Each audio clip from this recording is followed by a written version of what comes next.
From the land of conjurers flying through the internet to your device like a UAP, hauntingly unexplained and downright weird, this is the Witching Hours. And we are ready to take off in the flash of an eye. Good evening to one and all, wherever and whenever you are listening to this program. I am China the Frost, and joining as always is the medium Jenny Lee. You ready to get weird, medium Jenny Lee? Always. Always. Always. Welcome in, everyone. Thanks for coming in and hanging out with us. It's so awesome to see all of you wonderful people in chat. We got a great show for you tonight. We're excited to get to it. We got a lot of breaking news tonight. Yeah. A lot of breaking, yeah. I just found out that Dave Grohl's having a baby. Not with his wife. Not with his wife.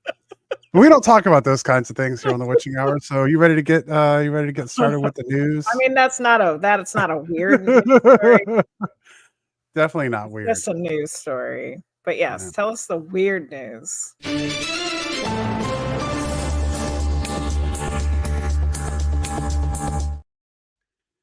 All right. Story number one tonight. China plans to build a moon base at the lunar South Pole by 2035. For reals?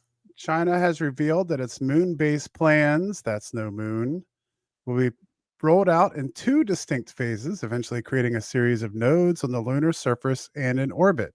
The initial roadmap for the International Lunar Research Station, or the ILRS, jointly led by China and Russia, was unveiled June 2021. The pair slated plans to build a basic robotic moon base through 5 super heavy lift rocket launches from 2030 to 2035.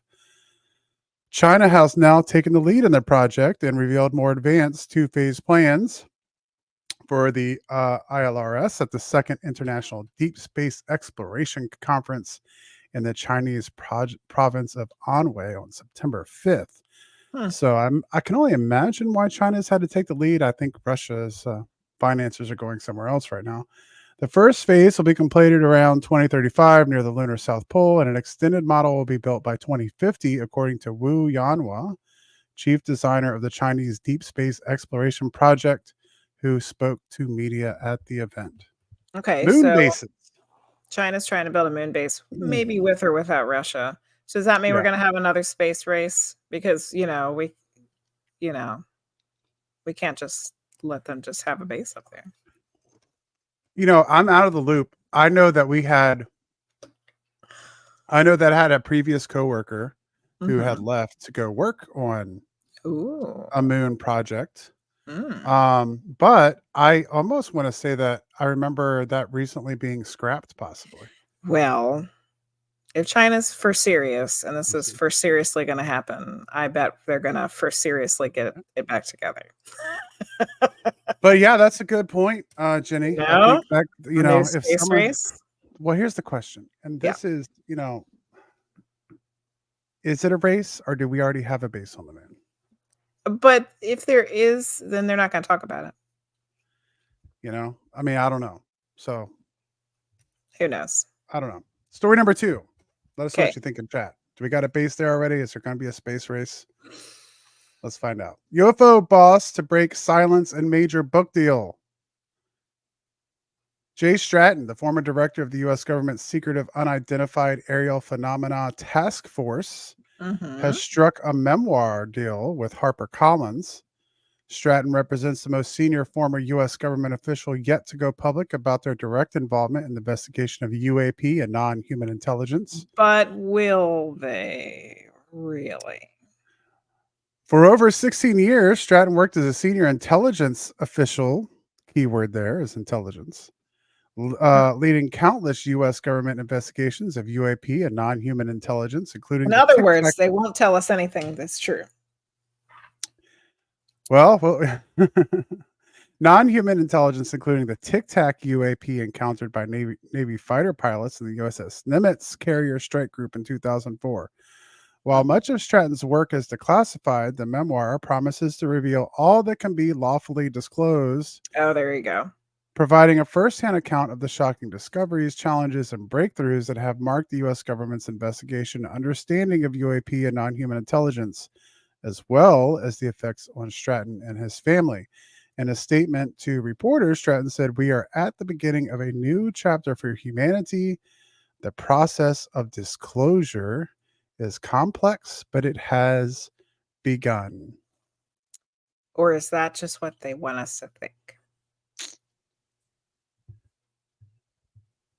Yeah, you can leave your comments on that down below or in chat as well. Is disclosure going to begin with a former naval intelligence officer? I don't know. NASA's Boeing Starliner has returned from space after hiccups with a 3 months flight test, but its crew will continue its work until next year. We talked about the Yes, they've been astronauts who are going to have to stay stuck behind. there. Yeah. NASA and Boeing found helium leaks and experienced issues with the spacecraft's reaction control thrusters. The day after astronauts Butch Wilmore and Suni Williams launched on June 5th from Cape Canaveral Space Force. Following weeks in space and ground testing, technical interchange meetings, and agency reviews, NASA made the decision to prioritize safety and return Starliner without its crew. So it landed just after 10 p.m. at White Sands Space Harbor in New Mexico. Wilmore and Williams will continue their work aboard the space station as part of the Expedition 7172 crew, returning in February 2025 with the agency's SpaceX Crew 9 mission, NASA says. So they were able to return the ship. That's good. To know, like, because they're taking readings of everything. Yeah. I'm curious if they would have been okay. Like, Oh yeah. readings, if it would have I been, guess that, it's not worth it. yeah, it If wouldn't it- have been. yeah. Yeah, I'm just curious. Yeah. And then the last story tonight is about UFOs too. It's about a lot of weird stuff. Donald Trump vows to release alien videos if he is elected president again. Is that how he's going to get votes? Aliens. Donald Trump has vowed to share. Not that he needs any more votes, I think. Yeah. Donald Trump has vowed to share UFO close encounter videos from America's real life X-Files if he is elected president again. Does that mean that he's seen them himself? That's a question. That's a question. It's in the story. So he said he will push the Pentagon to declassify footage of alleged close encounters so they can be shown to the public for the first time. Okay. Trump has had a decade-long fascination with aliens and unexplained sightings. He has.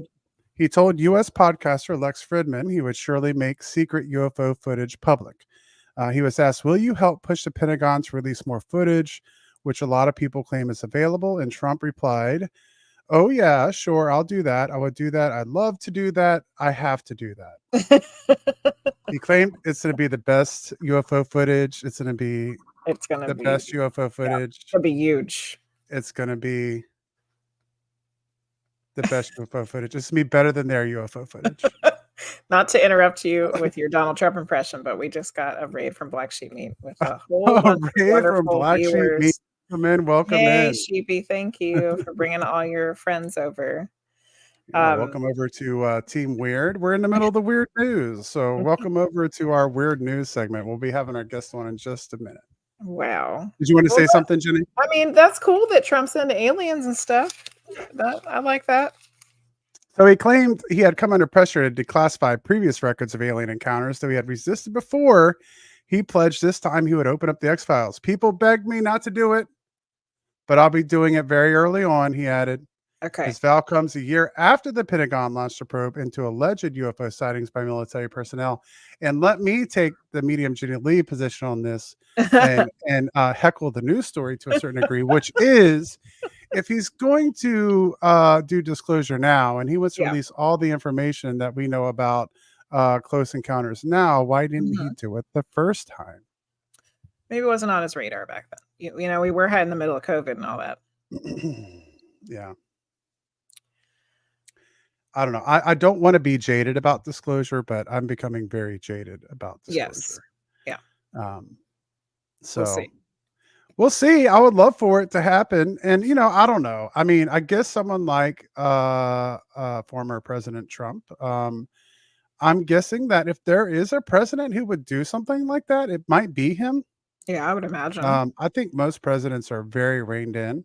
and he's probably, whether you love him or whether you hate him, we know, or you don't care. There's not a lot of reining in. No, I think he's going to do what he wants, and if he wants to release them, then if he has that ability, I hope he does. Just ask the judge that was over the proceedings. Yeah. It's like a little kid that won't sit down in the classroom. Sit down, Donald. Sit down. So there we go.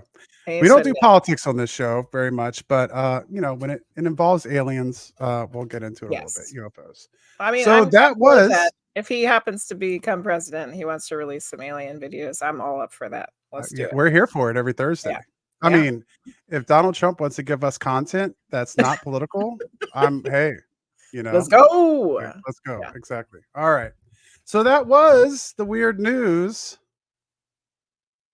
So now we're ready to bring on tonight's guest. I hope you're ready for a great show. Mike Martin has been exploring other realms, realities, and alternate states of consciousness and utilizing portals for more than 30 years.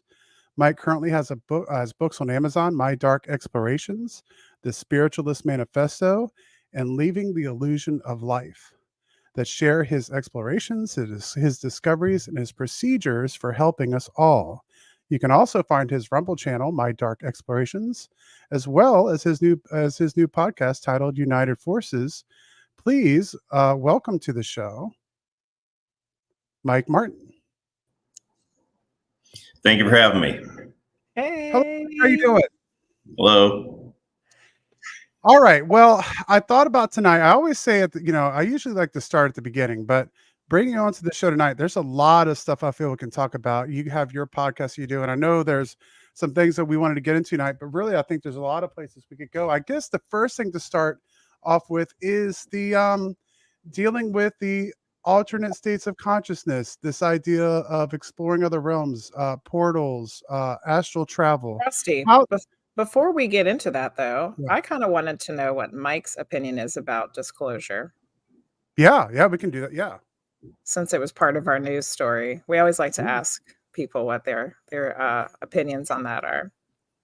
I'll speak on just my thoughts on disclosure and my thoughts on the actual subject, but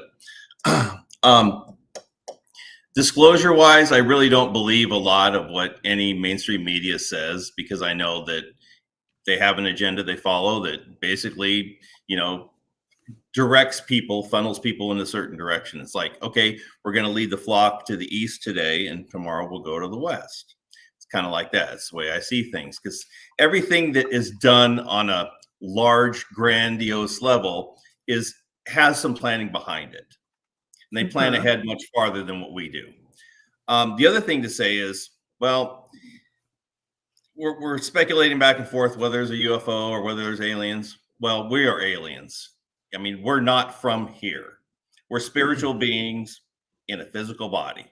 We could be from anywhere. We just have no knowledge. So for me, it's a given. From what I've seen, what I've experienced, and it's just a given. It's not whether aliens exist, but how many types are there, or where are they? That's the thing. That's the way I look at it. It's not really even a question for me. Yeah. So I would agree with you there. Yeah, I think we agree with you over on this side. That's one of things that medium Jenny Lee does, is channeling and communicating with aliens. And we've met a lot of different kinds that have come through, and I think there's new ones all the time. So that's an interesting topic for us that we're interested in for sure. Okay, now Frosty, now ask your big question you were just asking, if you remember all of the parts of it. Yeah, sorry, maybe we'll get back into all this again, because I do want to say, I'm at, just to kind of go with what you're talking about with disclosure, I kind of feel the same way. I don't think in my heart of hearts, I want disclosure to come out through mainstream media. And I think when I was younger, that's how I always envisioned it would happen.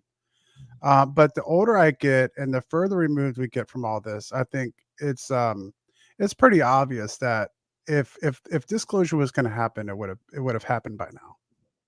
It's almost like up next we're going to have this, and then the next day they'll say, you know what, we thought about it, we're just going to hold it back for a little bit longer. There's some things we have to go through, and then another week goes by. we can't tell you everything. They just keep leading you on. The goalpost keeps getting Tune moved in back next week. farther and farther. It's the promise. It's the hope that something's just going to come out and it's going to save us or whatever. People, they hope and they dream and they just have this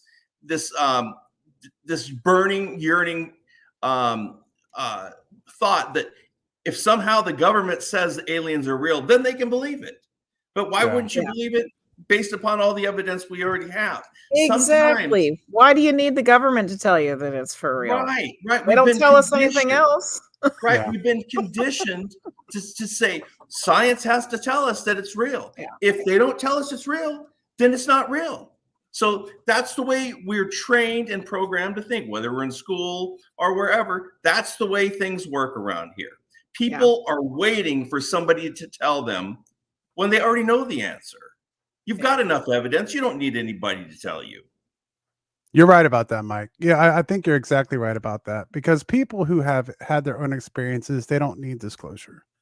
They know what they saw. Yeah. They know the experience they had was real. They don't have, they've been, a lot of them have been gaslit for decades about, about what they saw and what they saw wasn't real, to be afraid to talk about it. And this whole idea of disclosure, like you were saying, it's almost like the soap opera, join us next week for the stunning conclusion of whatever. And then the next week is another cliffhanger. And I think in my heart of hearts, ever since the days of listening to Coast AM and Art Bell and I was listening to an episode not that long ago, and they were talking in the episode like, it's got to be coming. Do you think disclosure's coming soon? And yeah, it's got to happen within the next few years. There's no way it doesn't. And we're talking about a show that was like broadcast in 1999 or 2000. You know. Right. And so when I heard that, I was like, yeah, it's never going to happen. It's never going to happen. And that kind of brings us to a different subject that we're going to get into. But what I'd like to say is, you have to think about the amount of evidence we have and we've had over our lifetime. You've got a large amount of evidence to which to draw from. Okay. How can people in general, even us, we can have our doubts, yet we have all this evidence? What is in play that allows us to keep questioning ourselves? What type of mechanism is in play that makes us doubt our own experiences? And this is a very real thing. And one of these things that I've discovered throughout my explorations, we are, and you've heard of the veil, on the other side of the veil is the astral and other things. What we are surrounded with is a highly insulated and corrosive veil. What that veil does, it blocks us from other realms, other dimensions, other realities. Our subconscious has the ability to transcend those. But our subconscious, as you know, from a dream state, gives us filtered information. So you're out on the astral experiencing it, but what you're going to get back in a dream is useless information. And that's part of the whole process that we are trapped within. We are spiritual beings trapped within a physical body. But we don't just have a physical body. We have a physical body, we have a spirit body on the astral plane, and we have a soul on the mental plane. And we also have a subconsciousness, and we have a consciousness. Now, out of all those, the us is the consciousness. We are not the subconsciousness, we are not the soul, we are not the spirit, and we are not the physical body. Yet we are connected and trapped within that realm of bodies. Now, the subconsciousness is making these connections with us all the time within our lives, within our daily lives. And most of the time we won't get anything back. The only time we do get something back is when it's out on the astral. And then we'll get, like I said, the filtered information, which comes back as a dream, which I've recorded dreams for over 30 years. It's useless information and it's biased, not for our consumption. That's why nobody really understands. You might have some cues on it, but it's not useful information. It's there to keep your mind occupied So that, oh yeah, I had something last night. It was a dream. It was really cool. Yeah, I won the lottery or whatever, that's what happens. Or, I was walking my dog or I visited my mom, whatever. Those are things that happen. The dream information is junk. And the only reason that I discovered what was happening is because as I was introduced to these portals, because I was interested in the astral. I read about it back in 1988 or so, and then I bought the book Journeys Out of the Body by Robert Monroe, and I started following his procedures. Okay, so it really intrigued me. So I'm reading that, and I'm trying out some of his techniques, and none of them seemed to work for me. Then I heard about a technique, and I can't remember where I heard it from. Is if you ask yourself many times during the day if you're dreaming, but you ask yourself and you look at a solid object like a car or a house or a chair, you look at it, you turn away, you look back at it. If that object had not changed, because it will change in the dream state, things change instantly. You look away, you turn back, it's changed. That's your cue of whether you are awake or not. So I started asking myself over and over, 15, 20, 50 times a day, am I dreaming? I look at something, turn back. Nope, I'm awake. So what I was doing is I was setting up a subconscious or conscious questioning my reality on a regular basis. And when you do that for 10 months, 11 months, or a year, you begin to question more things in your life, and you become cognizant of things that might change that you would normally not catch. So one night when I was sleeping, probably 11 months later, I caught something in one of my dreams that I knew wasn't right. And at that point, I was awake, or I was lucid within that dream. Now I'm using lucid dreaming as a gateway into the astral. So when I realized I was dreaming, I thought to myself, I want to have an out-of-body experience. And that's when I was whisked out of my dream. And I was in the astral by the side of my house. I was experiencing what it was like to be in two places simultaneously. I was outside and I was in bed. And I knew what was going on. I realized that I have a peripheral vision of almost 360 degrees. I felt that it was cold outside, but I wasn't cold. I could feel the air moving through me. There was a lot of things that I noticed that were completely different. But being in two places at one time is without question. You can't move your body. You know it's in bed. You can feel it in bed, but you can't do anything with it. You have your astral body. When you're in your astral body, what's happening is not only is your astral body moving away from that's not moving out of the connection with your physical body, but it's moving away from the location where you're at. And once it breaks away, in order to have a conscious astral projection, your consciousness has to move to the spirit body. And when you have a conscious astral projection, that's what's happening. Your consciousness is moving. So when your consciousness leaves your physical body, you cannot animate your physical body because you're animating your spirit body, because that's where your consciousness resides. That's the you. That's the main constant. If you go on the mental plane, you move your consciousness to your soul, and that is what animates it, because the consciousness is the constant in all of this. So what's the difference between the soul and the astral body? The soul and the astral body are made up of different variations of ether. That's the basis for most of the foundation for most of the physical, the astral, and the mental plane. So the soul and the astral are on different planes. I think there's 12 or 13 astral planes, and then above that there's mental planes. So the spirit body goes through the astral planes, and then beyond the astral planes, where the mental planes start, is when the soul your consciousness has to move into the soul in order for you to go farther.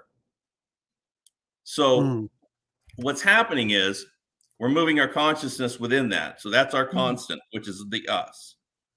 So I'm going through I'm trying to become lucid within a dream again after my first one. And then every time that I'm trying, I go to sleep, and of course I don't have a lucid dream. And then I try the next day, or try later that night. I'm trying for months and it doesn't happen again. I'm thinking, well, I should have gotten better at it after all this, after all this practice. But Didn't happen that way.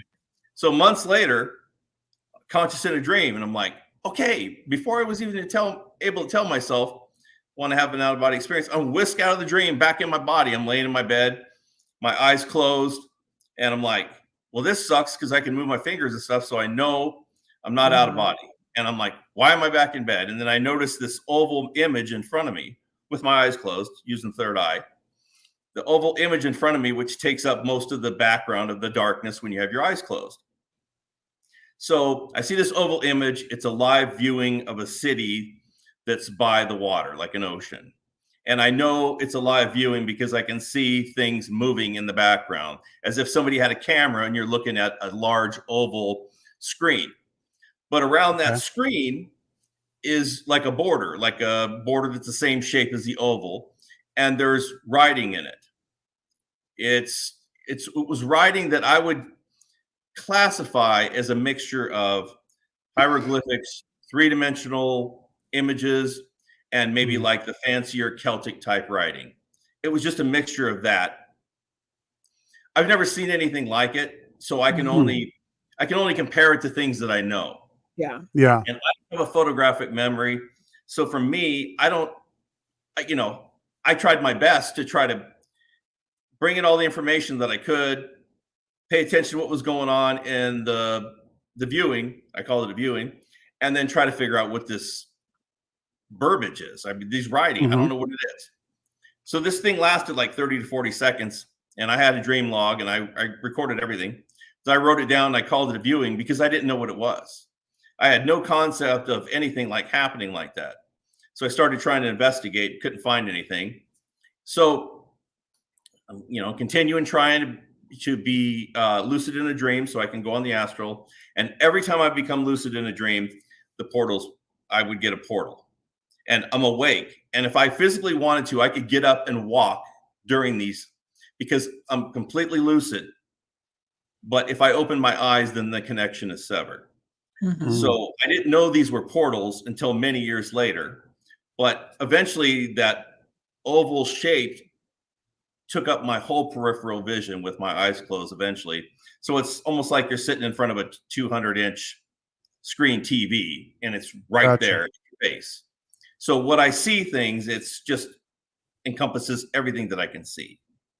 Wow. And as if I'm on the astral, that's how wide the viewing is. So I'm seeing these places, I'm seeing these things, I'm getting messages written in different language, but they only last between anywhere from usually 20 to 40 seconds is what they usually last. If I've had more than a couple in a week, then maybe they only last half of that. Are these different places on Earth? Are these different places in the universe? At first, I would say some of them could be on Earth, but then I started noticing there was things like maybe I would be looking down at maybe a 45-degree angle from 150 feet up, and I could see a landscape that looked like maybe the Sahara Desert.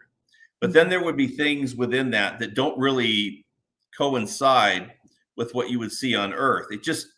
Things just didn't make sense sometimes, and you kind of really got to tune in and pay attention to pick up some of this stuff.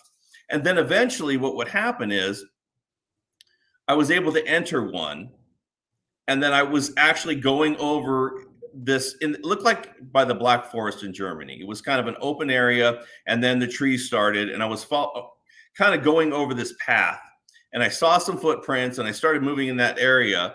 And then after about half a minute, things started to flash so that I knew that this was coming to an end. And I didn't return because I wasn't there, but I felt the kind of to return so that I had to open my eyes. So that was one that I believed that was here. But then I started seeing things like two-dimensional worlds, which obviously are not here. And I had no concept or idea that these things existed. And I would see things like, it was almost like looking at this TV screen or this picture. And at first I thought it was a picture because nothing was moving and it's two-dimensional. And then I started seeing some of the things on there move as of like, this is a moving picture. It's not a TV, blah, blah, blah. But I could kind of feel that there was something there that was alive, that had a consciousness. And they kind of, what it looked like, it was black and white with a little tinge of gray. And there were like really sharp looking mountains in the background. Well, background it's flat. And then these bird looking creatures, I say they're birds, but all their features were very sharp and they were black and white. And they were looking at me, and they moved just ever so slightly so that I knew that they were alive. There was something there, and they were staring at me and I was staring at them. Now, to put in perspective, my face is literally this far away from where they're at. I'm right there. There's no question about that. But we understood somehow, even though we have no concept of each other's existence, that we understood each other. I understood that they could be dangerous, but they weren't going to be. They were very docile at the time. They understood that I was no threat to their existence, but I was there, and we were there in the same moment, in the same time. And I was with something that was so foreign to me that I would have never dreamed that something of that nature could exist and actually be living. Yeah. So yeah, like you couldn't even imagine. Yeah. And and that would make me think that was like not even just somewhere else in our universe, but possibly another dimension. Yeah, from what we'll get into that in a little bit. Yeah, we got plenty of time. there are an unlimited amount of dimensions and alternate realities. I mean, we can't even fathom some of what's going on. Some of the two-dimensional worlds I've experienced, and I experience a lot of them now, they're almost like what people would consider not just doodles, but they would consider line art and things of that nature. But they're alive. They're alive like a swarm of bees or ants.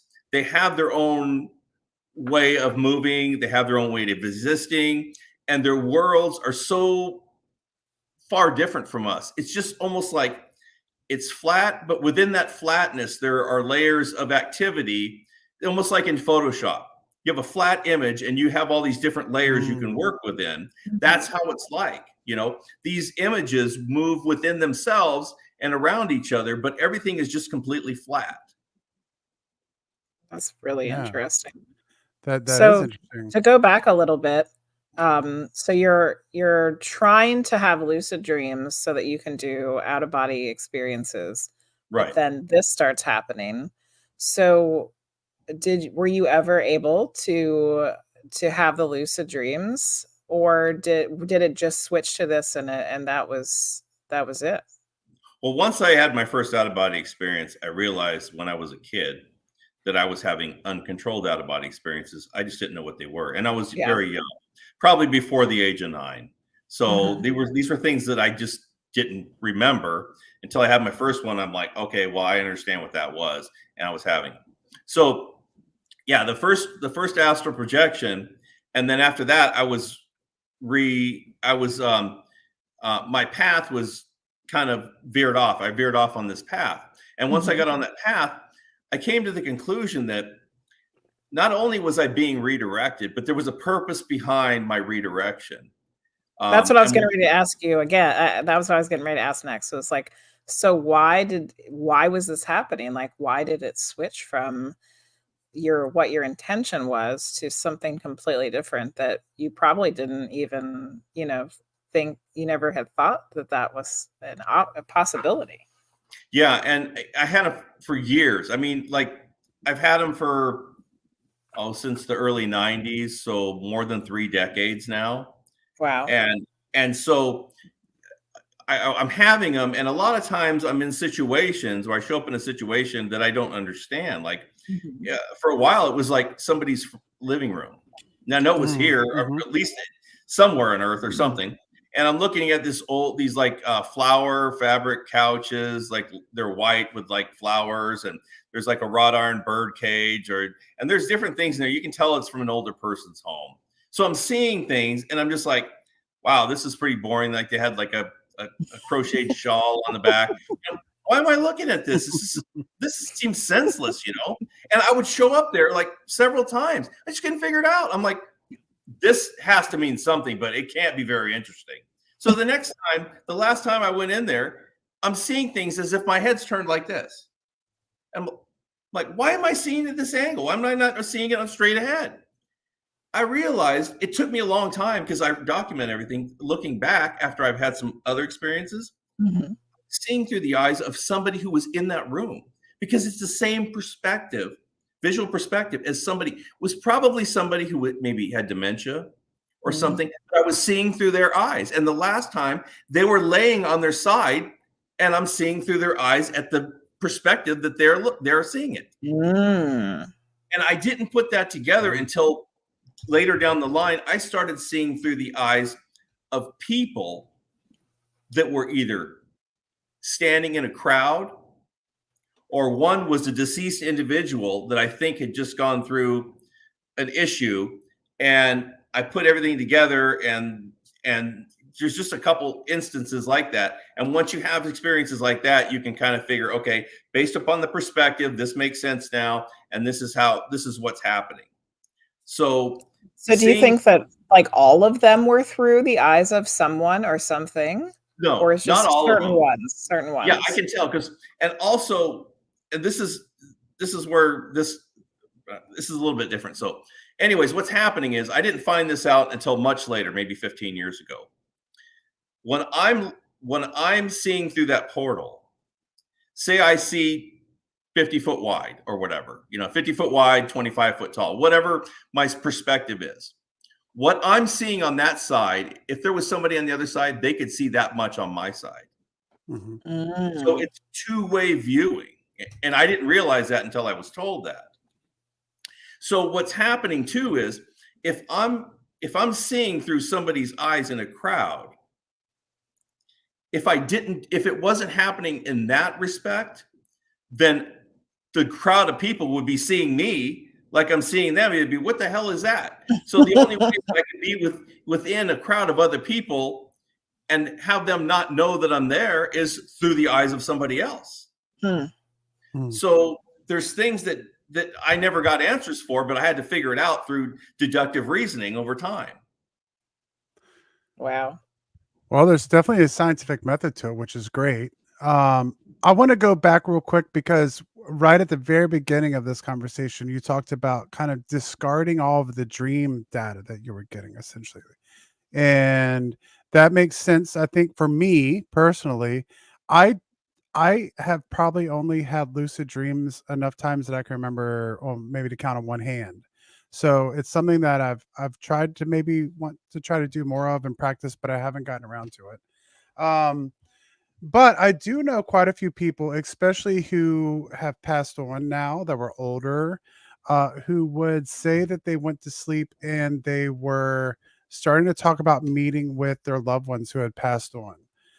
Do you have any thoughts on that? Is that not dream stuff? Is that stuff that's coming from astral or spirit that just happens to be misinterpreted as a dream? Okay, so you're talking like an NDA, near-death experience type of thing. Or, well, I'll say specifically, like for NDE. one example, like my grandmother. My grandmother would go to sleep and she would talk about how my grandfather would come to visit her. Now, looking back on it, you can know that she was on her way out. She was experiencing kind of her last days, but it seemed like in her dreams, she was starting to have people that were coming to visit in those scenarios. Okay, so let me speak at this level because my astral projection was thwarted and I was redirected towards the portals. But then something else opened up, which is through lucid dreaming.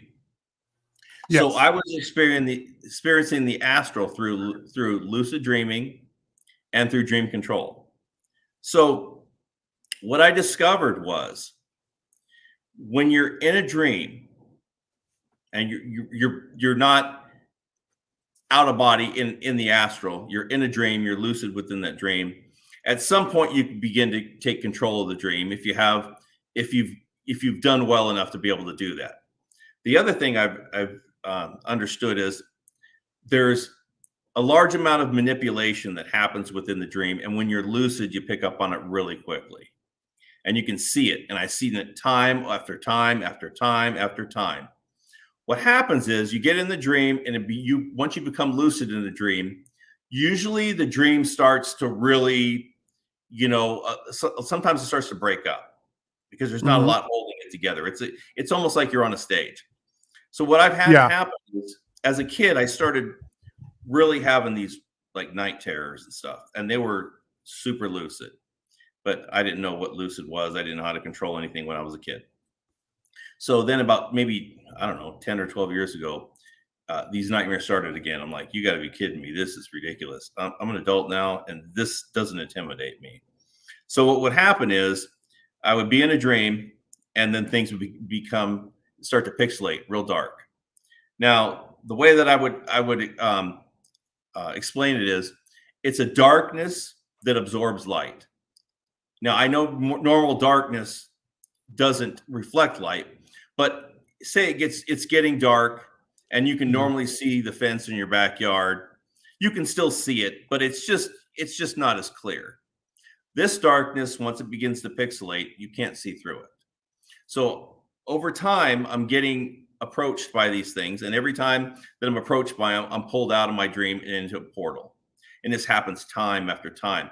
Eventually, I get completely desensitized by these dream experiences, where it starts to at first, maybe the hair stands up on the back of my neck, and you begin to, it's almost like watching a scary movie or whatever, how you can feel it. It started that way. I'm pulled out into a portal. I got desensitized to these events. And eventually it got to the point where I was having a dream with my wife and myself in a room sitting at a table, and it was fine, like a well-lit room. All of a sudden the darkness started to come in. I said, this is not going to happen this time. So this entity comes in, and this entity is dark. And when I say dark, it's just like you look at it and there's no reflection, there's no facial features, there's nothing. It's just you see it and you feel it move in. It comes in on the other side of the table, and it grabs one of the items that I had in the dream. And then at that point, I smashed the other one. I said, I don't need it. So it started moving its way towards me, and I walked up to it face to face. And the closer you get, the darker it is. I think the reason behind the darkness is the fact that it leaves it to your imagination, to your fearful imagination. If it doesn't show you anything, then you can fear your worst fears, because you could just imagine what it could be. I didn't care. I stood up to it face to face, and I turned my back on it, and I moved away. I was completely lucid the whole time. I knew what was going on, but I also knew it wasn't going to give up. So I walked away from it. What's happening is, so then I went into another portal. As soon as I walked away from it, there was a portal. And then there was an image there showing me in the portal of what that being looked like behind the darkness. I saw a three-dimensional image, and it was turning, of what was behind it. Now, it was a reptilian-looking image.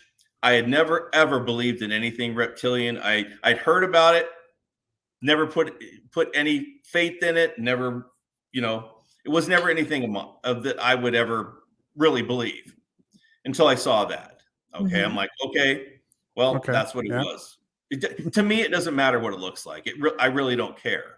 Yeah. But what they're able to do is, and this is universal.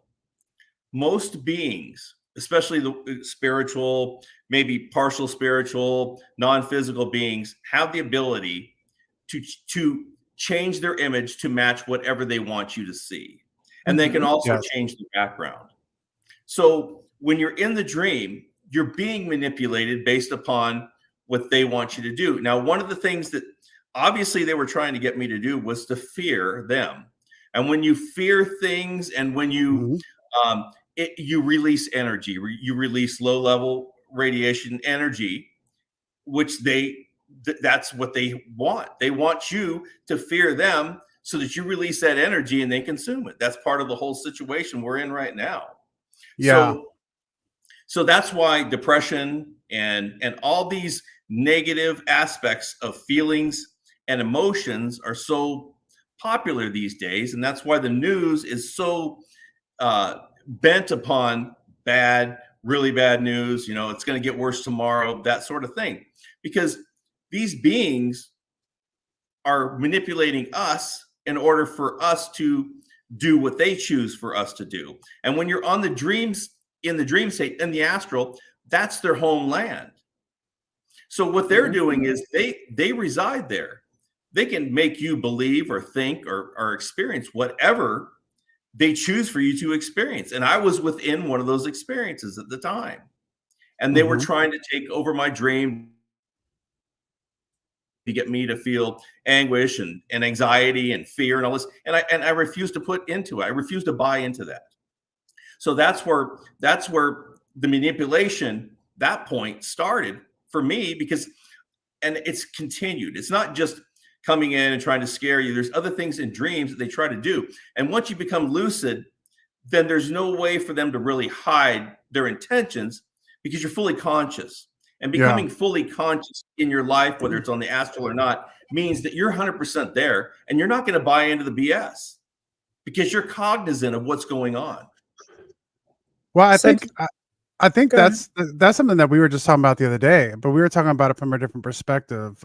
We were taking a walk, and we were talking about like angel contact. It was something I was interested in. I don't come from a religious background, so it's interesting, some of the information that goes on with angels. And I was talking to Jenny about, why do they look that way? If you go back into ancient texts and stuff like that, they don't look like that. They've been described before, and now we have this different description. It just has a way of conveniently kind of taking the form of things that it never used to look like before. So why do we see them that way now? Or why do people see them that way now?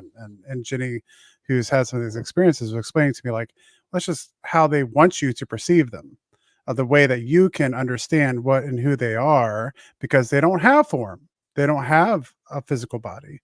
And so I think for the first time that kind of clicked on me. And so I think that's what you were kind of saying with this too. Like, they're just presenting themselves that way when we were talking about the lizard form, but that's not actually like a real form for them. It's just the way they want you to perceive them, so that you can get us that scared energy, essentially.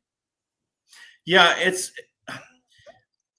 when it comes to my experiences in different dimensions, that's where things come in.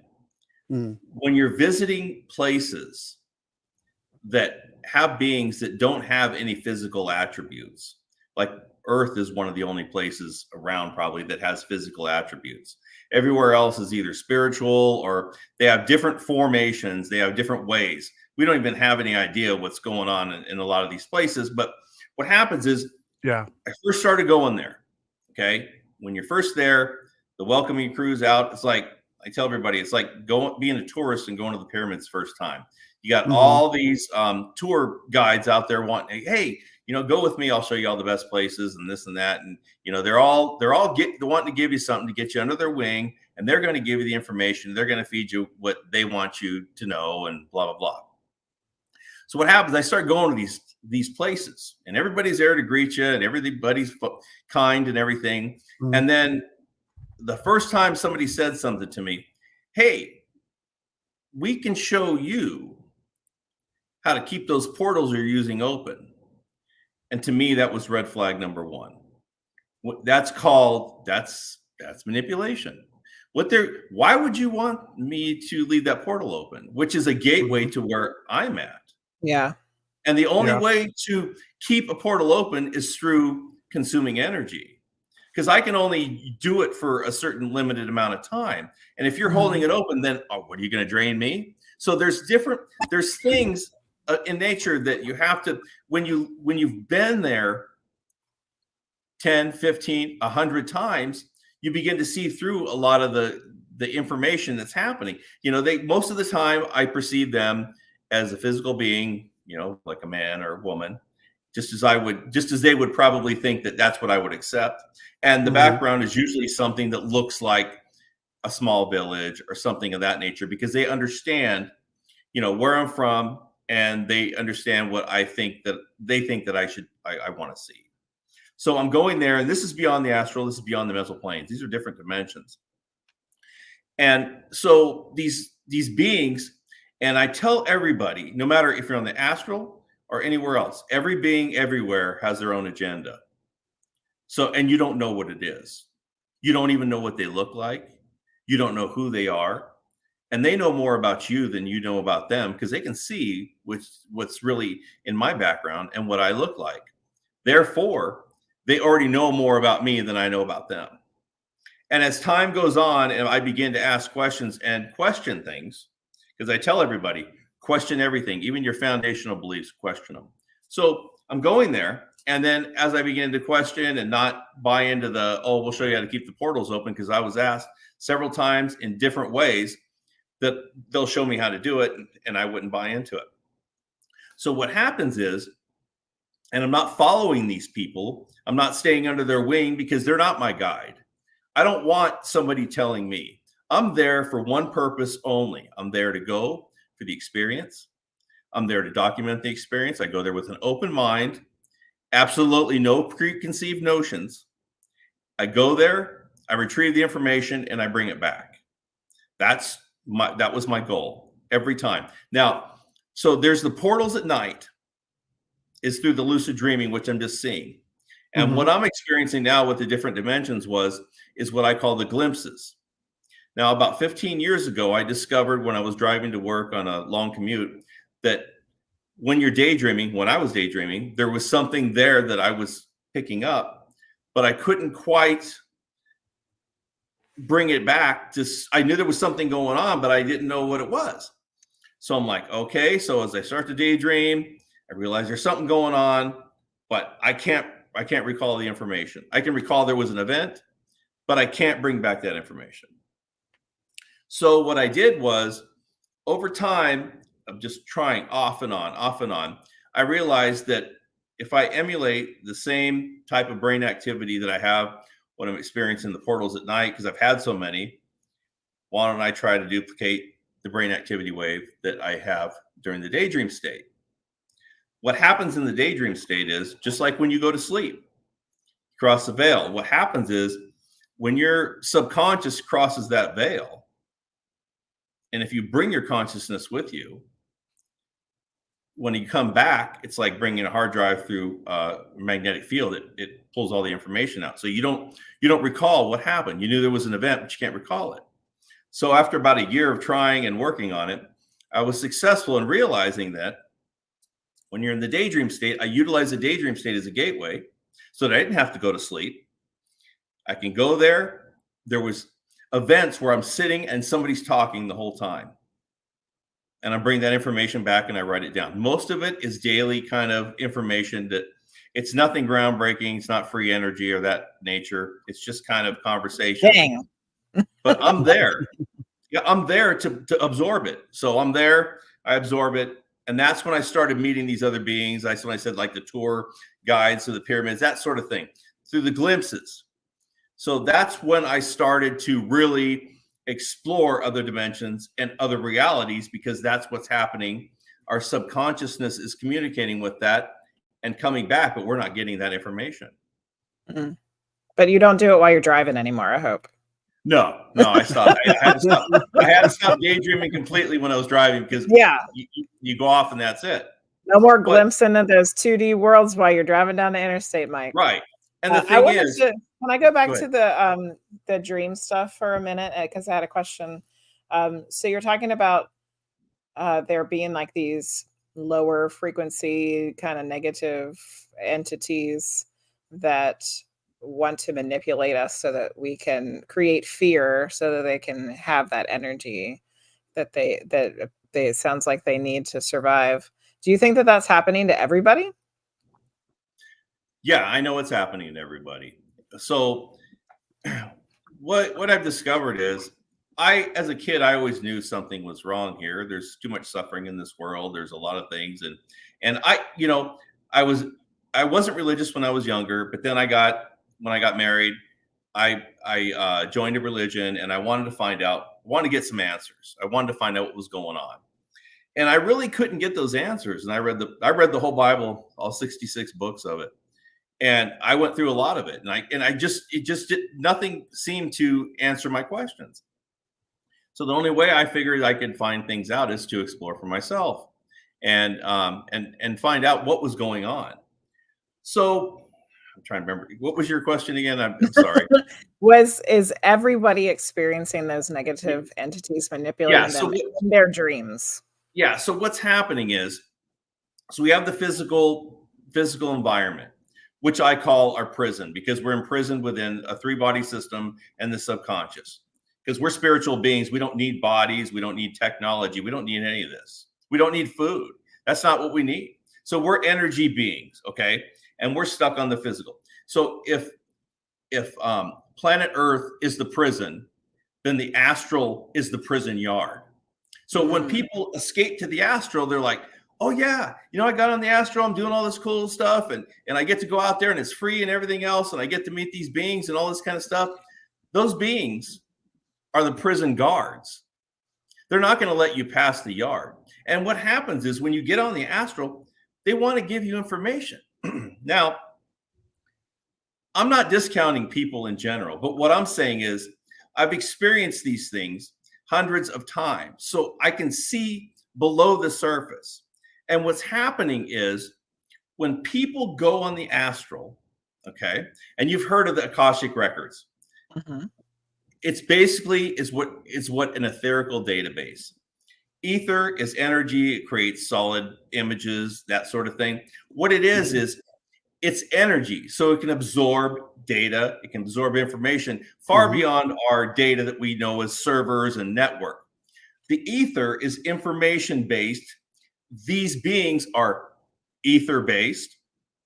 So what happens is when you go on the astral, they know more about you than you know about anything, because they know your whole history, because that information is part of them.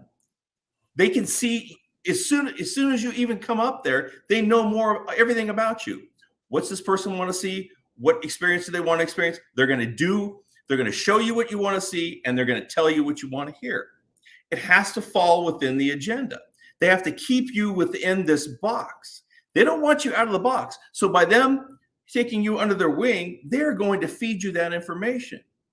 And what I say is that information comes straight from the septic tank, because what they're doing is they're manipulating us. We're being manipulated in our dreams. We're being manipulated through politics and world events and all these things going on. And they're based in the astral. So where do you think that manipulation is going to start? It's going to start there, and it's everywhere there. And it also goes beyond here into different dimensions. We are encased within this system. And this system is completely based upon manipulation and deceit. It's all deception. When you have a dream, why is it so hard to have a lucid dream? Why is it so hard to remember your dream? Why don't you remember what really happens in the dream? Why are we blocked from the astral most of the time? Why this? Why that? When people go on the astral, like, it's really great there because it's free and all this kind of stuff. It's a lot better than it is here, but it's not perfect. And we're still stuck within a body. You transfer from one body to the next is all we're doing. You go on the mental planes, you're on a different body there. That's the soul. You're still trapped within this system. The only way to get out is through, I go into it. But what happens is, we weren't originally here. We weren't in these bodies. We were trapped here in some way, shape, or form. And what I tell people is, they say, well, why does this seem so nice and cool? I go, if you're going to attract something, you attract a fly with honey. You don't use salt. You have to be smarter than them in order to. And the first thing you're going to do is, if you got a being who's smart and intelligent, you're going to mind wipe them. That's the first thing you do. You're going to control somebody. You want to make sure they don't have any memory of the past. Why are we mind wiped? Why? And we're told, oh, we live on this planet because we're learning something. The only thing we're learning is to be prisoners. Really? I mean, when you look at it, if you look deep enough, even into your foundational beliefs, you'll see it's all based upon just quicksand. Most of it, keep the people stupid. Don't promote spirituality. And the other thing I have to say about spirituality is it's a great selling point. But really, if these beings, now I want to say about the beings in the astral, they could either be demons or they can be angels. They're the same being. It's just how they portray themselves. They can make you see what they want to. They can give you the experience you want. If they were so great, if they were so good and trusting, why don't they help us with the 460,000 children that are missing every year just in this country. If with the amount of psychics we have on this earth, we should have found every kid. With the amount of psychics we have on this earth, why don't we have free energy? Why don't we have all this stuff? Because every time I've experienced, and I'm not just saying about psychics, every time I've experienced something, it's been useless information. You're not going to get anything out of this information that the spirit guides or the people in the astral or anywhere else. They're not going to give you anything that's going to amount to anything. If they really wanted to help, it wouldn't be like this. So one of the questions I have about this specifically is this idea of being attached to the planet. I can agree with the idea to a certain degree of past lives. I think that's one of the things you brought up there. Like, why do we not have a memory of past lives? Especially if there's lessons that you're learning. I could see a thing for that, because we've done with past lives on here, this idea of, cyclical rebirth. And if there's lessons we're learning, why is it so difficult to be able to access those? But what about the idea that there's a certain amount of leveling that's attached to that, like going from one stage to a denser or to a higher dimension, kind of like an idea of starting in the earthly realm and then basically leveling your way up into higher realms, not just the higher realm, but you're talking about like different bodies, different things as you're going through, of like working your way up through some kind of achievement level, so to speak. It sounds good, and it's a good selling point. But what you do is, what's happening, there's always going to be, everything is going to be based upon hope and what somebody says. They're going to say, well, if you just keep being good, you're going to move up another level, then you're going to go up another level. And then, once you get to a certain level, or if you go through all these sutras, or if you meditate for all this amount of time, then you can free yourself from your body.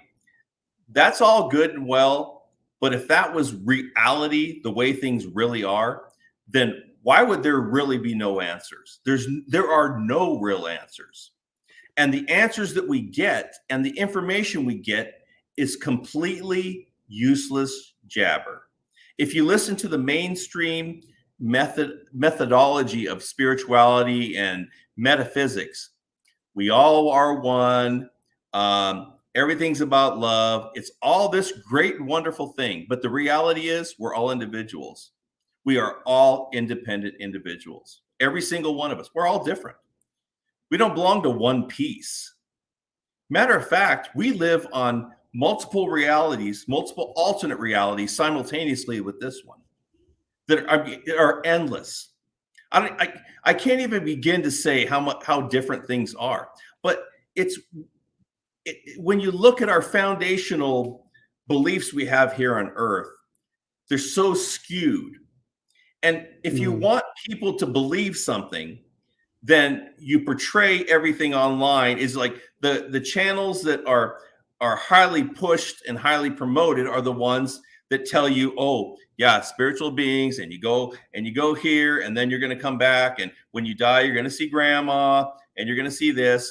What they're doing is they're promoting the whole idea that when you move on, when you die, you're going to go to this really cool place, and then you're going to come back and help everybody, and it's going to be all great, and we're going to love each other, and things are going to be great. And you can see how that's worked out, because we're being farmed. We're not here. We're basically looked upon as cattle. We're cattle or we're sheep. Now, if we look at it from another perspective, and I don't see things as good or bad or dark or light. I've come to Mike, you're making it all sound pretty bad, man. Oh yeah. Hey, let me give it to this. So, say we're here on Earth, and the only food source we have are cattle. Okay, that's all we have. So there's nothing else but cattle. Okay, so you're living next to the cattle. How best could you do it, you think, in your most humane way, to live with them and then slaughter them and eat them? You don't want them to think that they're going to be killed the next day. So you manipulate them because they have a lower thought process than we do. So that's what's happening. We have an energy source, or what I would Mhm. say. We are an energy source, and we have others that feed off of our energy source. So they've put us in this fishbowl, and we're confined to it. But we have alternatives like the astral and stuff. So it makes us feel like we can stretch our wings and we can get out, and there's farther places to go, and there's UFOs and blah blah blah, and the UFOs are going to come save us, and then grandma's going to save us, and then whoever is going to save us, because it's all up to somebody else to save us. But Mm. first, we need to understand where we're at, where we really are at. And do I like to come to this conclusion? Hell no. I'd rather come up to something happy. I would rather say, hey, it's all good news, because we're going to get shipped off here anytime soon. Because grandma's going to come. That's great. You know what? Everybody, I call this the savior effect.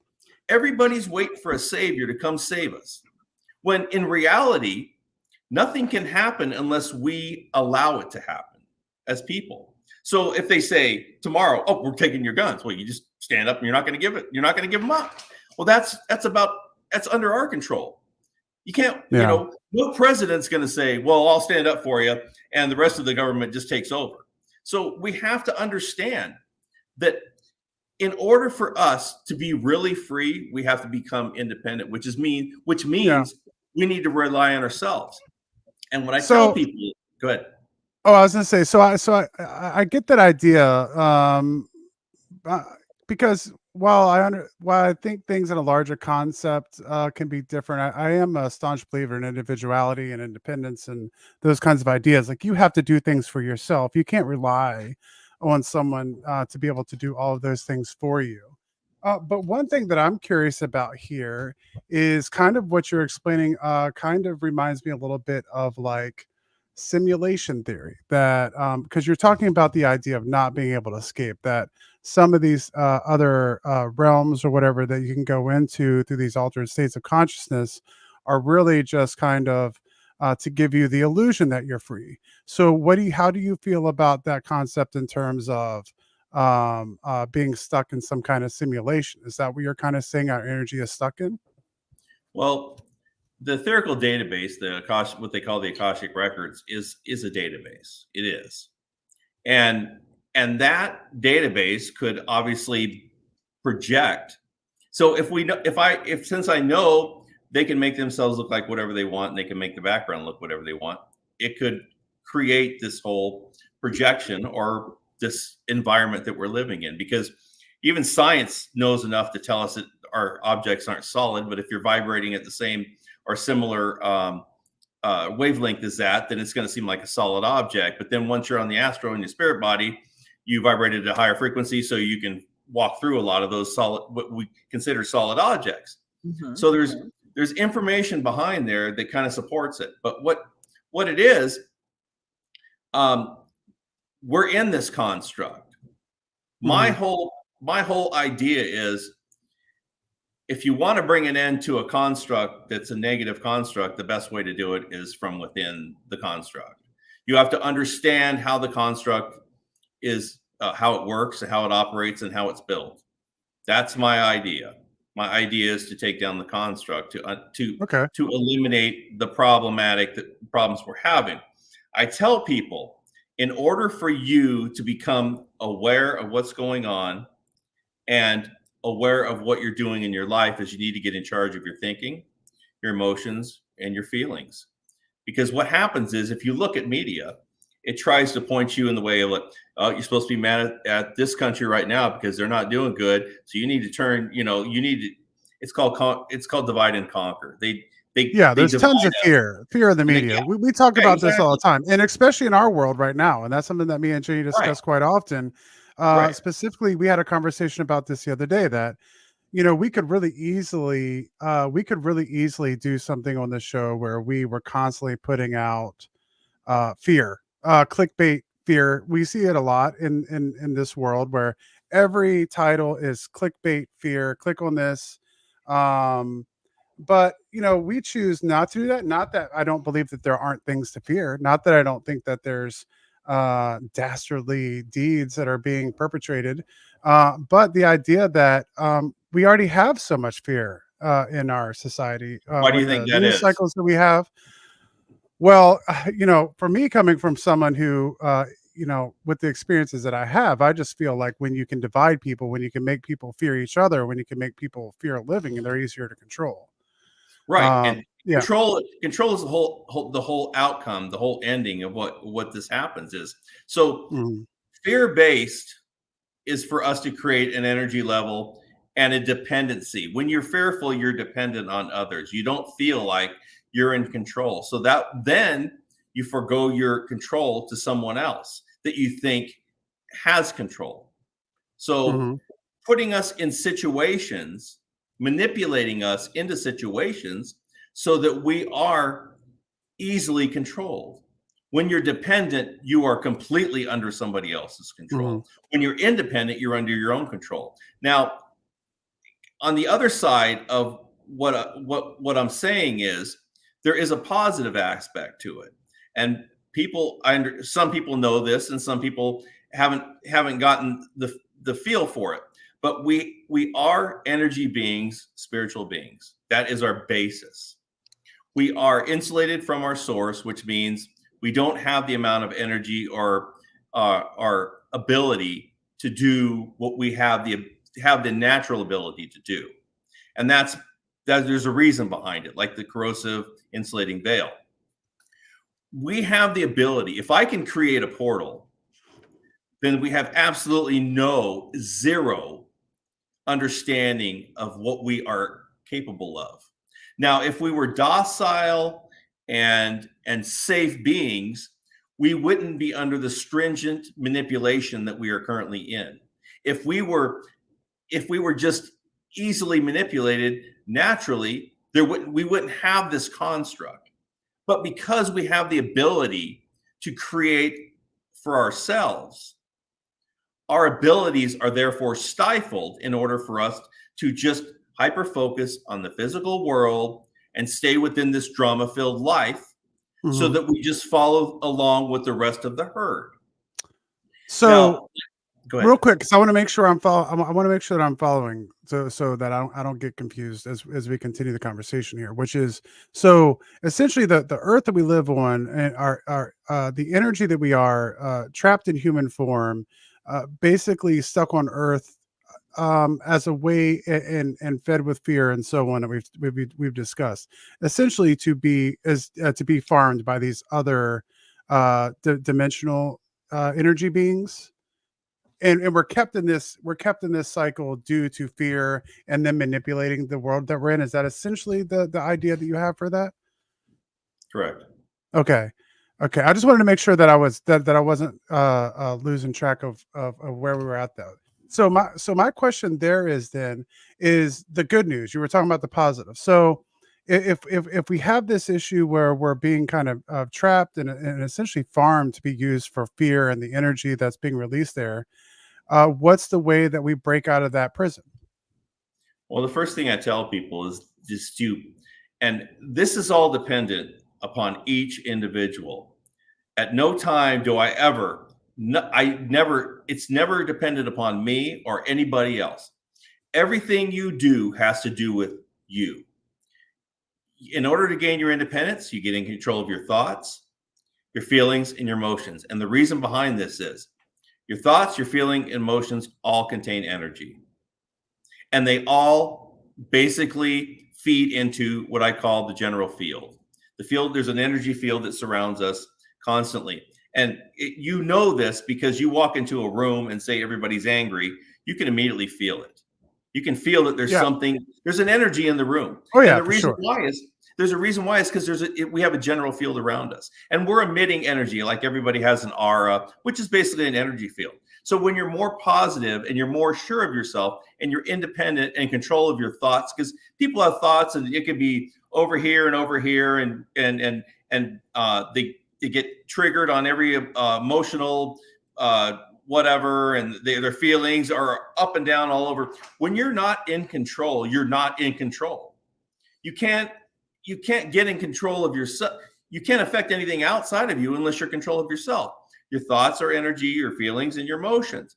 And when you can control all that, then you begin to see outside of your bubble, outside of this box that you live within, because you're so busy worrying about this bill, or you're mad because this person said something about you or commented on it, and your feelings are up and down. You're like, it's just like a merry-go-round or a Ferris wheel. It's just constant. See, what's happening is all this drama and all these inducive materials that the media puts out is creating a general field that it's basically chaos. You're walking around in chaos, and you're not going to get your life in control because they want to keep it chaotic. That's the whole purpose behind it. And once you get in control and you can understand all this, then you gravitate to the next level where, as I was questioning myself in the beginning of my reality, that's how I was able to be conscious within other areas. But what happens is, if you can become conscious within other states of being, then you have the ability to be able to understand more what's going on around you. And what I tell people is, leaving the illusion of life, you leave here and you're going to be on the astral, and most likely people will agree to becoming back because they're within an illusional state, like a dream state.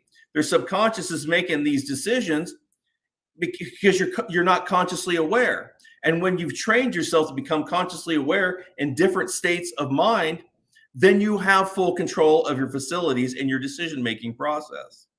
So I want to catch up again there. I'm sorry to cut you off, Mike. I'm not trying to cut you off. I just want to make sure I'm keeping up, because it's a lot of information. So once we leave our corporal form and we go into the astral, and we take on, we're not necessarily, you're saying that we're not necessarily in a full energy state, but we're taking on an astral body at that point. Is that we're moving the astral body? Okay. And so when we're in the astral body at that point, that's when we're making either a conscious, or you're saying possibly subconscious decision to return back to a corporal form. Right. Okay. And so at that point, if we're in a scenario where people have become aware of what's happening, that they're trying to be fed fear, that they've broken loose from that, and they understand the context in which things are happening, at that point they can make a decision not to come back, or they make a more informed decision on coming back. Well, I can't answer that from personal memory, but what I'm telling people is, based upon what the NDEs and everything, people are getting to a certain scenario where they're meeting these beings, and based upon their emotional and feelings and what they would anticipate was going to happen, then they get to that point, and they're probably making a decision, because there's several illusional states that we experience on a regular basis, whether it's daydreaming or dreaming. So the construct has the ability to place us in illusional states, especially when it would have to do with the benefit.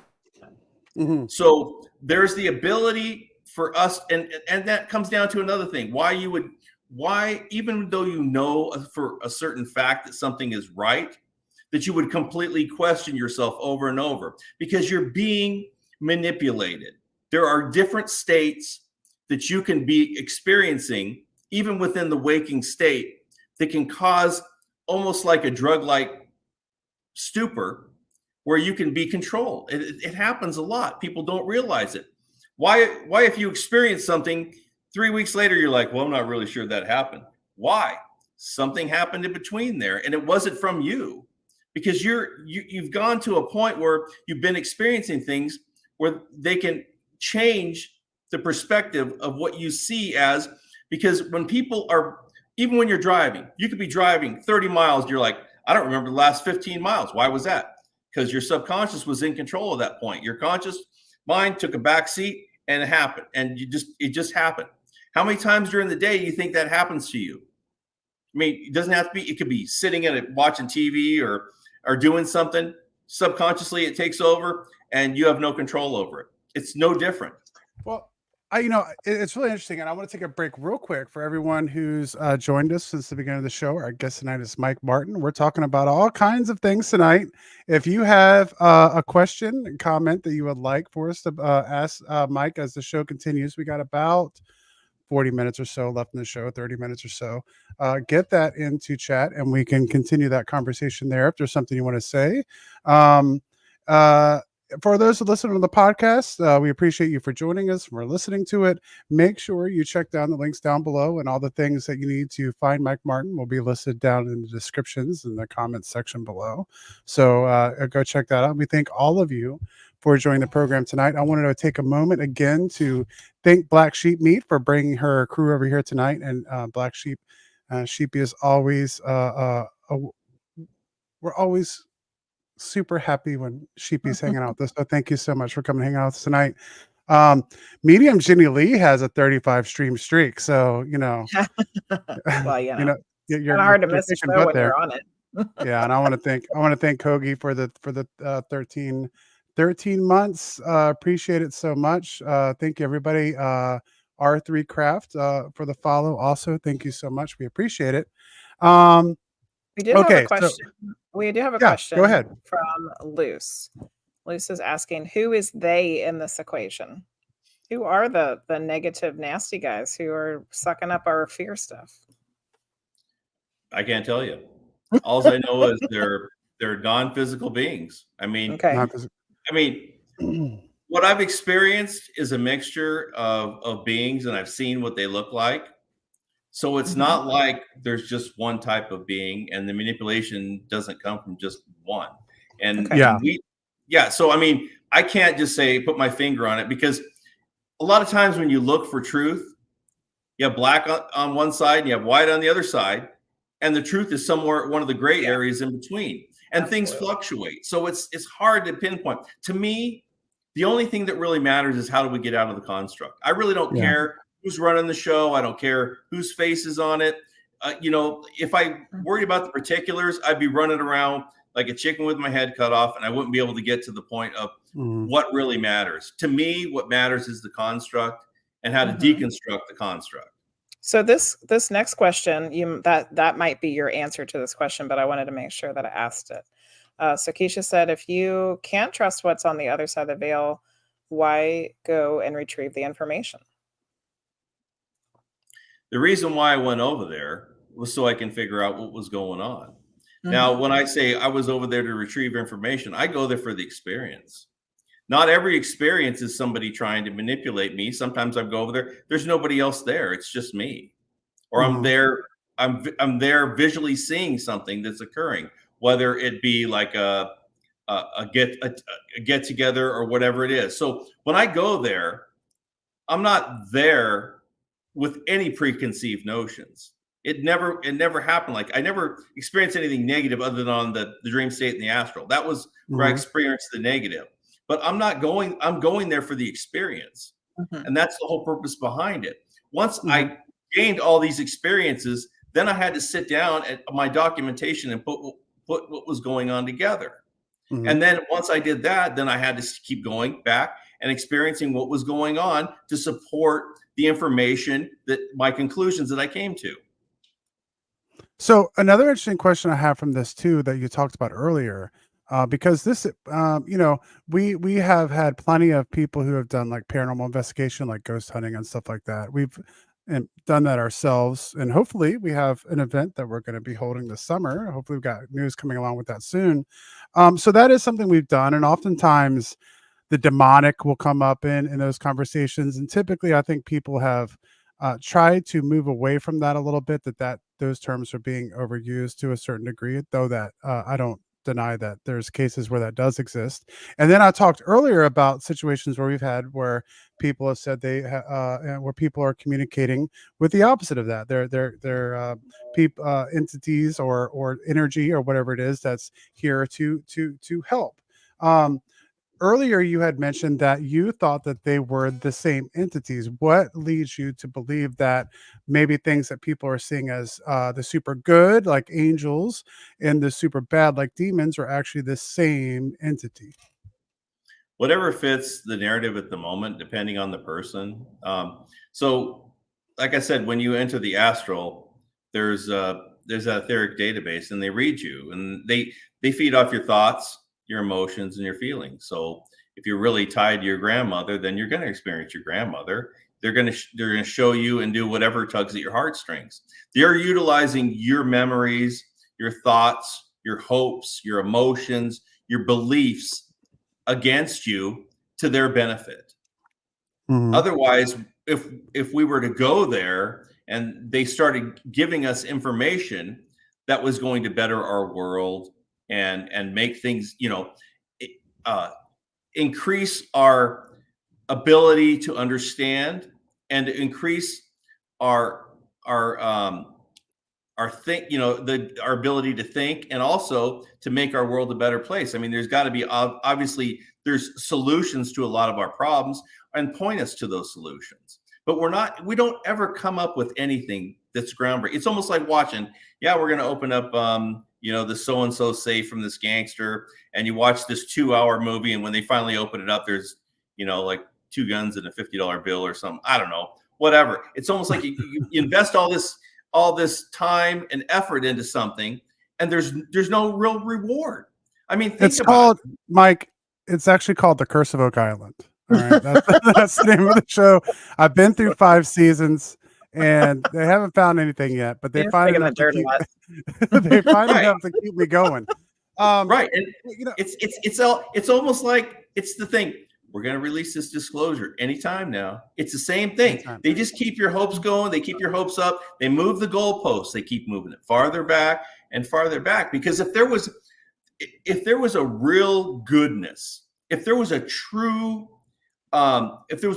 essence that was trying to help us, that was genuinely trying to help us, then we would have something solid to hold on to. We would have something that we could really understand, but we don't get any of that. It's all smoke and mirrors. It's just keep hoping, or just make sure you get better, or if you just do this, everything's going to be good, and just keep believing, keep manifesting, keep hoping. There's all these things. It's empty promises. It's just, all they're going to give you is more intention to hope, more reason to hope, more reason to pray. But there's never anything there that you can hold on to, because it's all, like I said, it's smoke and mirrors. Well, what about the concept? Because you've talked earlier about astral travel and using portals, which, to me, by the way, not to change the subject, but seem to have some similarities with remote viewing. So you've definitely acknowledged the fact that you think that, or know that you've gone to the astral realm, that you've done some sort of looking through portals or remote viewing. But you said that you don't think that it's grandma coming back to talk to you. Why can't it be grandma coming to talk to you to share messages from the other side if you yourself have been able to travel and go to the other side? Well, if grandma's deceased, it's a whole different story. I'm not deceased. So there's a whole, when we look at things, we see it from a perspective based upon our past experiences. That's our perspective. Everybody's perspective is going to be different, because you see things, you've seen things I haven't seen. You can't unsee things that you have seen, and you can't see things that you haven't seen. Now, and when I say it's an experience, that's true. Everyone has their experience, and you never know. Right. It's not just me seeing it. When there's a portal opening, there's an energy transfer between this side and the other side. So there's information that I'm not even really consciously aware of that's happening in between us. Like, I understand certain things about what's going on that side, and they understand certain things about what's going on my side, but we just don't, I'm not consciously aware of it. So we're having alternate lives happening simultaneous with this one. We have alternate dimensions that are out there. We have the astral, and then we have the mental planes, and then I'm sure we have beyond. So we've got and who knows what, I mean, really. And that's one of the things I think about all the time is, like, if we have received this information, I mean, like you've talked about astral travel, all those things. We've talked to other people who have, astral traveled. We've talked to people who have gone into different dimensions, that's their experience. But who knows how many steps are beyond that, which, It's I just unlimited. think is interesting. Yeah, Yeah, it exactly. just Yeah. there's no limitation. We see limitation. Like, so let me give you another example. When I'm there is no time, there's no frame of time, there's no physical attributes like speed of light or anything of that nature, because these things don't exist. When you're not here, there's none of those. They just don't exist in thought or any nature. And it's what's weird is when you go there, telepathy is a natural. You see things naturally. You don't have to try and do anything. Everything happens on a natural basis because this is our natural state of being, where we don't need to have a body in order for us to do what we need to do to function properly. So that shows me that our consciousness is really what all we need in order for us to be who we are. Now it going beyond that, I want to say, and this has to go to the dark side question that you had. Okay. So when you're within a range of something that I would consider dark, there is a certain type of energy exchange. Same thing when you're within something that's more on the light side. There's an energy exchange. Mm-hmm. It's very similar to, like, if you go somewhere and you happen to smell something that smells really bad, it affects your nose, and you walk away from it and you still smell it. The reason being is particles from that whatever smells gets in your nose, and then you walk away, and it might be on your clothes, it might be, whatever. Mm-hmm. So when you're within range of these, what I call the dark ones, the same thing happens, but it doesn't get in your nose. It gets in you. It gets on you. You're affected by it. You can't experience something without somehow being affected. Even if you went on a plane and saw this mountain range, oh, it's so beautiful, you're going to remember it. It's in your memories. You've got an experience. Same thing. It's almost like, there's an energy exchange, and you can't not be affected by it. You can't experience something and then not be affected by it in some way, shape, or form. Mm-hmm. So whether you're experiencing light or experiencing dark, you're still being affected by it. And when you're being affected by it, you begin to understand it from a different perspective. Not that I want to see what's going on with it, or I want to understand how these beings are, but I have no choice. I understand what's going on with them. Their perspective is that's the way of life. That's their way of doing things. They're not doing it out of spite, but they're masters of manipulation. These beings this is what they do. Like if we were just like rocket scientists, we'd be really good at building rockets and engines and electronics or whatever. That would be Mm-hmm. our forte. And people are saying, well, it's not good to build all these rockets because you're just going to kill people. The rockets kill people. We're not killing people. We're just building the rockets. So what they're doing is they created this system that we're trapped within. But to them, this is their way of life. This is what they do. And they're really, really, really beyond understanding really good at this. They're so good that most of the people on this planet will never, ever know the situation that they're in. And that's why it's so hard to convince people to look for themselves and to even accept the fact that we could be in this situation. They are so good. And when I say good, the word good is highly underrated. I think I have to give you, credit in far as saying that they've done a good job, and people who, in terms of spreading fear, no matter who that is, whether that's the entities you're talking about, or whether that's media or politics or whatever that is. But I do think, Mike, that I have seen, on one hand, I want to say since COVID, I've seen the amount of fear being spread has ramped up. Let's just say 2020. Not that it wasn't ramping up before, but I think it started ramping up at an exponential rate around that time. And even though, the pandemic and the fear that caused has kind of gone away to a certain degree, I feel like that's been replaced by other things, that we've never really come out of that high stressful state, or a lot of people haven't come out of that high stressful state that caused, and it's kind of been like this lingering energy. I do think, and I think a lot of people in our community here also would say that they have become aware of the fear. Conversations that I have with a lot of people, and not just people in the paranormal and in the woo-woo world and the spiritual world, but even people that I just pass and have conversations with will talk about understanding that the media is propagating fear and spreading fear, and they've stopped watching the news, that they don't really care about the presidential election because they realize that it's just a tactic kept to make us to not like each other. So with that, does that change anything at all in terms of how people are starting to react to fear? That people, not all people, but that there is groups of people who are beginning to turn off the fear. They're turning off the news. They're turning off the politics. They're reaching out and creating communities with people online, things like that. Yeah, it's not just the fear basis, and there are more people that are aware of a situation happening, and I can see that. But what happens too is being aware of something and standing up are two different things. You can be aware of something, yet when they come to your door and they ask you for something, and you don't believe in it, but you'll do it anyways just because that's what you should do.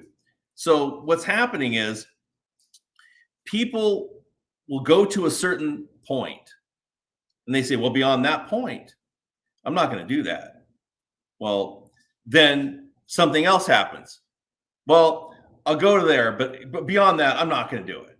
It's just they keep moving the goalposts, moving their line in the sand. People are really good at that because they're in their comfort zone. As long as you are somewhat comfortable, you'll give up a little bit of your freedoms just so you can be comfortable and remain within your false sense of security.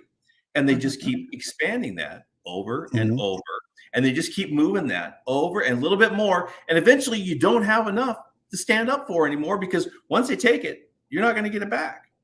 So, and the whole point of this is going to be eventually complete control of your, I mean, they put an AI chip in you.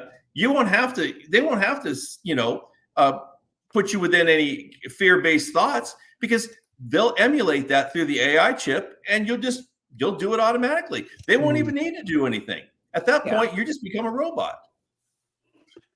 Yeah, and I see where I fully agree with that when it comes to this corporal realm, 100%. The way what we have going on politics, what we have going on with the news cycles, what we have going on with corporatism that has pretty much taken over our world. I see that a lot on Earth, but I see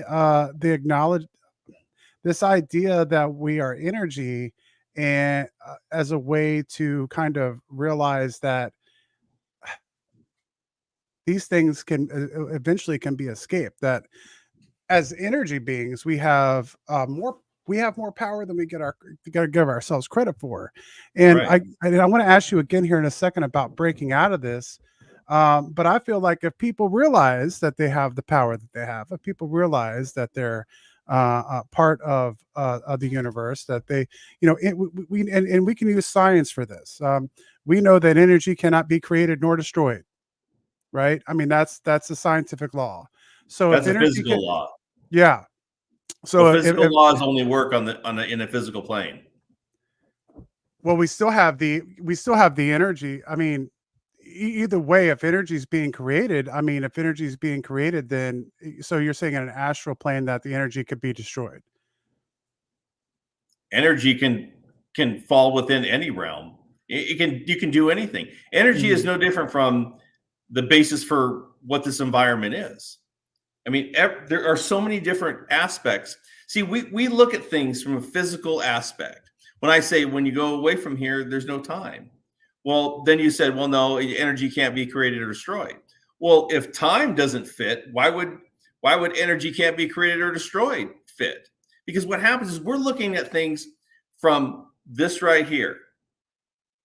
And we're far from beyond that. Technology in our native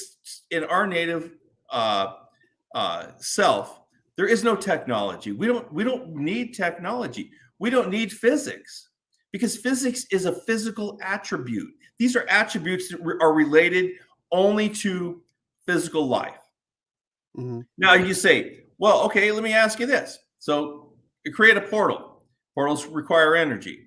What's the energy source? It'll be me. I'll be the energy source. Where else did the energy come from? I have no idea. So Yeah. what's happening is we are an energy source. When you say it can't be created or destroyed, well, who's creating the energy for us? Well, are they an energy source? They have an energy source. I'm sure they have to. I mean, because the point that I was going to make, kind of regardless of getting into extra dimensional physics, would be the idea that if everything is energy, I don't see why, if we understand this and we move forward, understanding that we're energy, that there's not some way to be able to break through those chains that you say have been created. Would you agree with that or disagree Well, with that? we have limitations in the physical world. We do have limitations, and those are based upon our physical it's our physical limitations. But when you go beyond that, then we don't have those limitations. Mhm. Yeah, which is So what I'm talking about. yeah. So if you're going to create something in the physical realm, then you can't use the non-physical rules. If you create something on the non-physical realm, you can't use the physical rules. So they're not interchangeable. It's like, let me ask you this. So if you were the only person in the world that had a dream, how could you explain or prove that to somebody else? Well, It's a to be honest, non-physical event, but you're experiencing it in the physical. well, are you familiar with like the like NPC theory, What? like the non-player character theory? Oh yeah. Like there's no way for me to know that either you or Jenny are real. Like I Right. only know that and this goes all the way back to Descartes.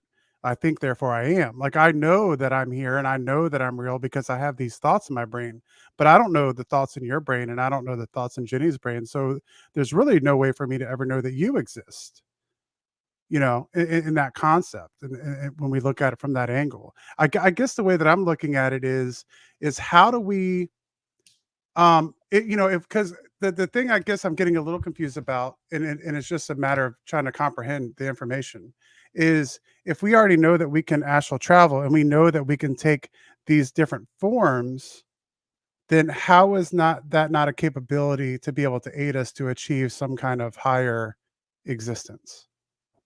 Well, if you're using the bodies, then you're only going to go so far. You have those levels. It's like if the Earth had 10 levels, then the astral Mhm. has 12 or 13, and the mental planes has so many levels. You're still confined within that levels within those bodies. Okay. You can't travel outside of those levels, so you're still confined. The Earth has its confinements. Then the astral, I mean the spirit body, and then the soul. Those are all confined, but your consciousness Mhm. is not confined. But So right now, it's confined within this system. When it's okay. confined, I can still move in and out, but I still have to return, and that's not our natural state. We have Have you been able to get a glimpse or idea of what's outside of the construct?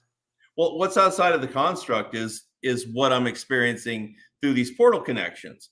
But it's hard to get the real story when the backgrounds can be illusional. So these Mhm. other beings, Mhm. so say I might go to this, okay, say dimension level 1 or 5, whatever. Okay. So I go to level 5. They're non-physical. What am I going to see? What Mhm. I'm going to see is what they create for me.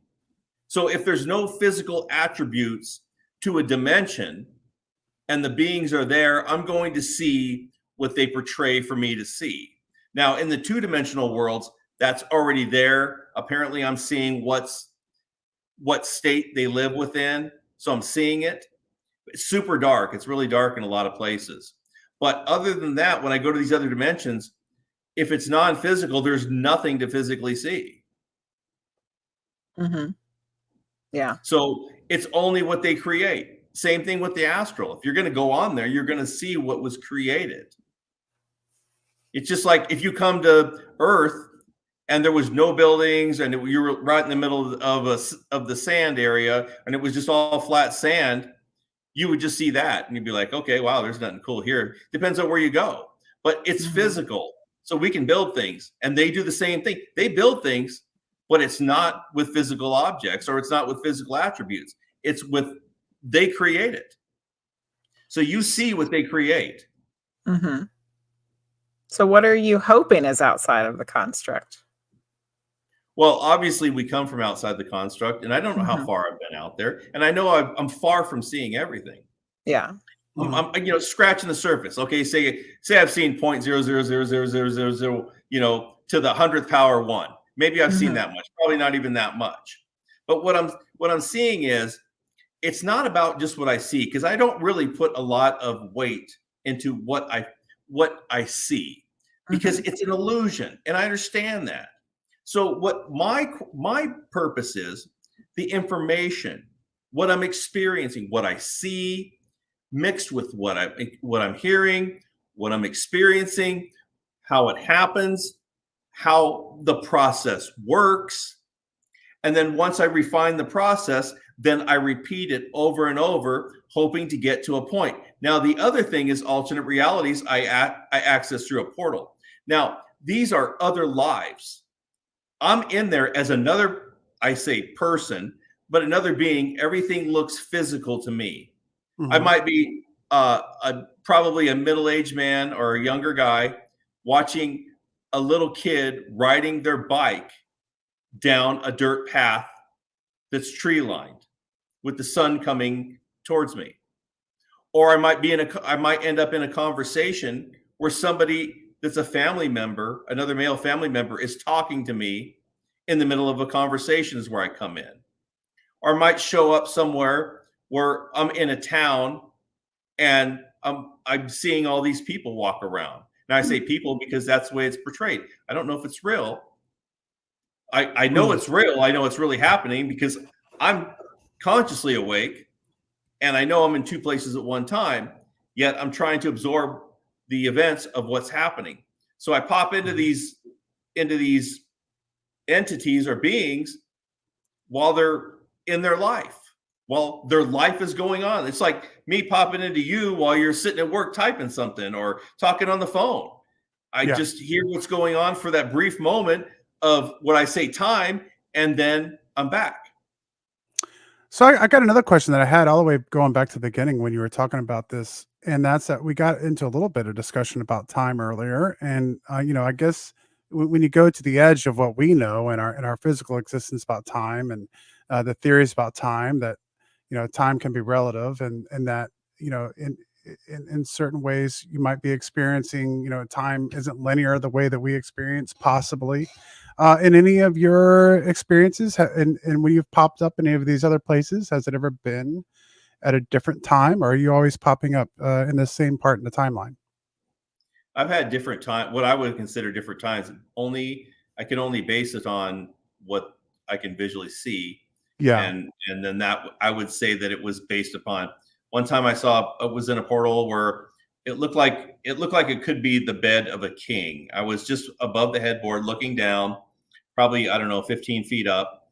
And it looked like kind of like a stone walls type of thing. And there was a lot of tapestry in there. And there was somebody in a hooded robe that was standing by the side of the bed. If you're facing the end of the bed, looking towards the headboard, it would be on the right side. And they moved around to the left side, out of my sight, because obviously they knew I was there, because they could see the portal open. They could see me. So they moved out of my visual spot. It's really hard to tell unless I have something, in most cases, to give me an indication, whether it be what they're wearing or maybe the way the buildings are constructed. But even then, I could see something that's an old building, and it could be relatively, time-wise, be right now. One thing I will say is, one way to give you a little bit of an understanding of what it's like to experience no time is when you're in your dreams. You have absolutely no concept of time, and when you're lucid dreaming, there's no concept of time, because that's the closest, or the astral, that's the closest way that you can gauge between or compare between like your normal daily life and that. That way that you can see, like when you have a dream, it could be like, I don't know, could seem like an hour, 15, 20 minutes, but it could be that in a snap on the physical plane. So that's probably your best way of comparing what it would be like to be in a timeless environment. I actually had time is just physical. It's a physical attribute. I mean, it just kind of comes with the territory. Yeah, I was discussing this the other day with Jenny, actually, because I don't remember a lot of my dreams anymore. I used to remember them daily when I was younger. Start writing them down, you'll remember them all. Yeah. As I've gotten older, I've stopped remembering as many. But the other night, I actually did have a really vivid dream, and it was a good dream. And it did. It seemed like I told Jenny, it seemed like it lasted the whole night. And it was, according to science, it might have been, a minute or something, 30 seconds or whatever. Yeah. But, in this dream, I was like, I literally felt like this was going on like the whole night. I was almost tired from the dream, because it's like so much stuff was going on. But similar to what you said earlier, as I started to wake just a little bit and I kind of did become lucid in the dream, the moment I became lucid in that dream, the structure of it completely fell apart. So I knew it was a dream and it wasn't anything else, because all of a sudden it was kind of nonsensical. But yeah, so that's interesting. So you said keeping a dream journal would be a good way to start being able to notate that better. Yeah, you can remember them. I mean, I used to wake up 3 or 4 times a night and then just put keywords down on the papers, and then I would remember the dream based upon the few keywords, and I could remember the whole dream when I woke up and write the whole thing down. And that's what I used to do, and that was my kind of key to getting everything on paper, just so I could look into it and look farther into what was going on and try to milk something out of what was happening. Yeah. Excellent. Before we run out of time, there was a very long question from Shadow Max about 9 o'clock, and I wanted to make sure we go back to it and ask, and it was about empathy. So the first part of the question was commenting on the empathy puzzle, which if you utilize one or the other, and then went a little more into what that is. Empathy can refer to the capacity to share feelings, namely affective empathy. If you're sad, I also feel sad. Empathy can also be the ability to understand other people's minds, dubbed cognitive empathy. I know what you think and why you're feeling sad. So then the final question was, do you use one over the other or in your experiences? The easiest way I can say is when I go there, I have absolutely zero preconceived notions or thoughts or anything. I go there with a complete open mind. It's almost as if when I enter that state, feelings, emotions, and thoughts are just behind the veil. They stay behind the veil, and I go there as an observer. So that's not really happening then. You're not really using it's not. So people don't really understand that your emotions and your feelings and your thoughts, not just the thoughts, but those are physical attributes that happen here. And those are here. So if somebody were to say something to me that somebody might construe as being, abusive or something there, it wouldn't be I would say received in that nature, because I've been told certain things that I didn't really put it together. And when I come back and I write it, then I kind of put a thought into it about why or how it was being said, when I didn't have any notion of that when I was there. Because like I said, I'm there as like a stenographer. I'm there to get the experience and bring it back and document it. So I don't have any fear-based ideas about it or anything. And I've never experienced anything that would be, overly good or overly bad. It's just not how the experiences are. Okay. All right. Well, thank you for answering the question.